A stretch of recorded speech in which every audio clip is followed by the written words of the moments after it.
আপনি যদি আমার মতো ছোট অবস্থায় খামার করতে চান তাহলে আপনি এরকম সমস্যার সম্মুখীন হতে পারেন। আমি যে এরকম সমস্যার সম্মুখীন হয়েছি আপনি যাতে এরকম সমস্যার সম্মুখীন না হন সেজন্যই সতর্কতামূলকভাবে এই ভিডিওটা তৈরি করা হয়েছে।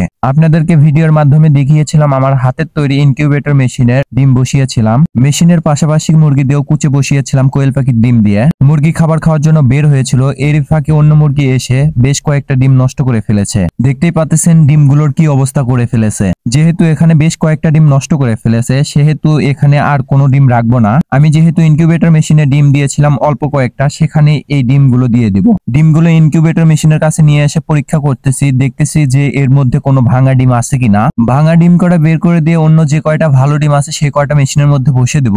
ডিমগুলোতে দেখতেছি মার্ক করা আছে কিনা, যেগুলোতে মার্ক করা নাই সেগুলোতে মার্ক করে দিচ্ছি, কারণ ইনকিউবেটর মেশিনের মধ্যে ডিম দিলে মার্ক করে দিতে হবে যাতে ডিম ঘুরিয়ে দিতে সমস্যা না হয়। আরো একটা কথা আপনাদের জানিয়ে দেই, আমি মুরগির নিচে কোয়েল পাখির ডিম যে কয়বারই কুচে বসিয়েছি শুধু একবার বাদে প্রায় সববারই রেজাল্ট খারাপ পাইছি। হ্যাচিং রেট ভালো আসে, কিন্তু কোয়েল পাখির ডিম ছোট হওয়ার কারণে মুরগি প্রায় ডিমে খেয়ে ফেলে। সাবধানে যদি মুরগির নিচে কোয়েল পাখির ডিম কুচে বসানো যায় তবে আরো একটা সমস্যা হয় যে কোয়েল পাখির বাচ্চা ফোটার পরে বাচ্চাগুলো ছোট হওয়ার কারণে মুরগি সেটাকে খেয়ে ফেল দেয়। আপনার যদি ছোট পরিসরে একটা খামার করার ইচ্ছা থাকে তাহলে আমার এই ভিডিওগুলো দেখতে পারেন। এরকম নিয়মিত খামারের ভিডিও পেতে আমার চ্যানেলটা সাবস্ক্রাইব করবেন এবং ফেসবুক পেজ থেকে দেখলে পেজটা ফলো করবেন, টিকটক থেকে দেখলে টিকটক আইডিটা ফলো করে রাখবেন। ইনশাআল্লাহ 23 থেকে 24 তারিখের মধ্যেই আপনারা এই ইনকিউবেটর মেশিনের ফলাফল পেয়ে যাবেন।